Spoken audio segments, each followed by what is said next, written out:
This is the Arylic S10 Wi-Fi router. It comes with the RCA connection cable that fits into the ECO and EVO back panel RCA jacks and the small banana jack that fits into the router's own out jack. First, you connect the router to a power source and then your RCA cable from your outline to your hidden sound backplate jacks, and then you see immediately that the net light starts blinking.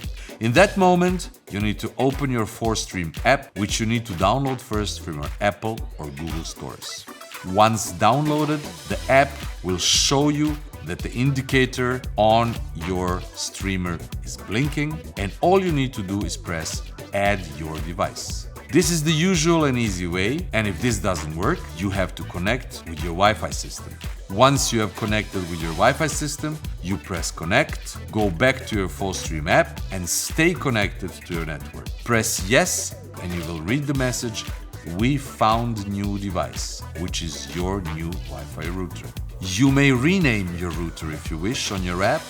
If you want to stream, you connect via the Wi-Fi button and you can immediately go to your Spotify or Tidal accounts.